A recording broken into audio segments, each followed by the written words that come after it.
Hi everybody, it's Julie for EllenHutson.com and it's Hello Monday, our weekly creative video series. And I have been playing in the studio with some Ranger colored embossing powders. These are really fun and they look awesome on dark cardstock. And I thought it would be kind of a fun idea to use for this Hello Friendship card. I love making cards just because, for fun. Those are my favorite kind. Not for any occasion that is specific. That way if I'm late, nobody cares. So I'm going to ink my stamps, and I'm working with some really fun stamps by Savvy Stamps. And I'm going to use Versamark ink to emboss. This is my favorite ink for embossing, but you could also use the Ranger embossing, distress embossing ink pad. It smells like cinnamon, just in case you didn't know that. But don't eat it. And then I'm applying the lettuce embossing powder. Isn't that just a gorgeous shade of green? I absolutely love it. I'm going to be using a lot of this because I love green. It's my favorite.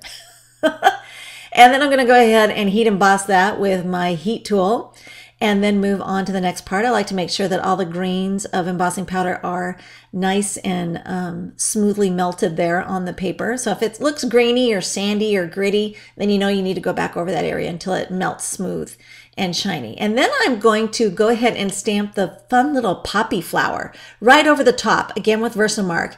And then I wasn't sure how this was going to work. I was kind of experimenting. And I'm going to overlay the red pepper embossing powder. And I noticed that it didn't stick quite as well where I stamped over the leaves because I was too aggressive in my tapping and I kind of bumped some of it off. So now I'm just going to be a little more gentle and use a brush to get off the excess. I probably should have pounced the cardstock surface one more time before I stamped with my embossing magic pouch. And then to further prevent the embossing powder from coming up off those troublesome spots there over the leaves, I'm going to heat from behind. And this will reduce the airflow so that it's just heat that's hitting the paper and then it will melt that embossing powder. So that looks pretty good. And then I'm going to go ahead and start trimming things down a little bit. I eyeball things. I don't always have a plan for what size something is going to be, so I kind of eyeball. And then I'm going to use my X-Acto knife. I found I had like a stray speck of embossing powder that melted there, so I'm just going to use my craft knife to kind of scrape it off the surface of the cardstock, see if I can kind of remedy that. And then now I'm going to try again to emboss another color of embossing powder, so I wanted to prep it with some more of that embossing magic pouch to see if that can help me eliminate. So maybe in between each layer of embossing that you're doing, you want to prep your surface there again to kind of help eliminate any static. And then I wanted to make sure this piece of scratch paper was very clean. It didn't have any colored embossing powder on it because I'm going to add white and I didn't want to contaminate my Hero Arts white embossing powder. This is like my favorite white embossing powder. I love it. And it looks like, once again, I've got some stuff sticking there, and it must be the weather or something here that's giving me some trouble there, but it's not looking too shabby. And then I'll go ahead and heat that, and then I'm going to trim it down even more because I've decided that's just a little too tall for the look I'm going for. So we'll just whack that off with my tonic guillotine trimmer. Now I wanted to avoid adding some additional layers, so instead of matting it, I decided to take my white gel pen and just quickly outline that whole piece. And that will just help draw the eye inward towards the focal image, but it doesn't add any bulk or additional layers. And then I'll 3D mount that with some pop dots to the front of my card. And I like to use my tweezers to kind of keep my fingers out of the way so I can get a better idea of whether or not I'm crooked or straight when I'm getting it on there. I lost my original tweezers. I'm so glad I bought a backup pair.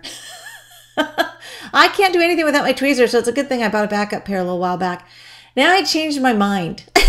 And that's a woman's prerogative, right? So I decided, I need something more there to kind of add to this. So I decided to very carefully remove this, and I ended up with one foam dot that kind of remained behind. So I'll just kind of pick that off with my fingers, and then I use my adhesive eraser to come in there and get any of the additional gummy stuff that got left behind.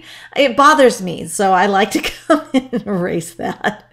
I guess it's not erasing, it's removing with my adhesive eraser tool. I love that thing. It is really great for taking off those dry adhesives that you find on your project. So now I've got my twine wrapped around it. This is what I wanted to do to add before I mounted that layer on. So we'll go ahead and get that wrapped around there a couple of times, and then I'll use my EK tweezer bees. These are cross-lock tweezers. So I have two pairs of tweezers that I love, and a lot of people don't realize that there are two different sets of tweezers that I really use a lot.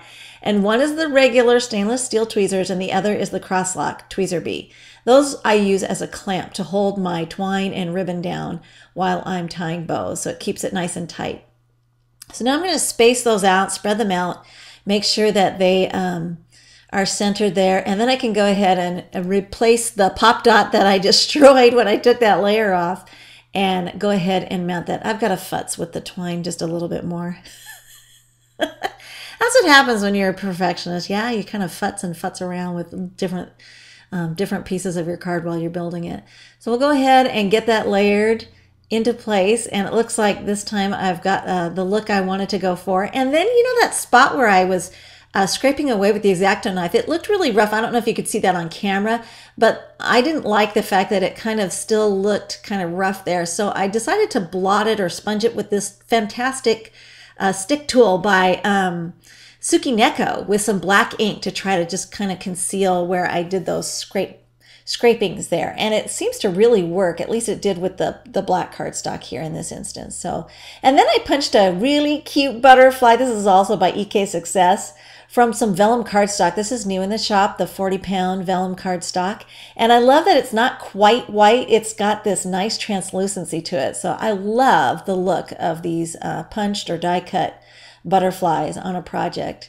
And then I wanted to bling my butterfly up just a little bit. So I'm getting out my favorite little rhinestone stickers or gems. These are by Hero Arts, the little black ones. I use tons of these things. I absolutely love them.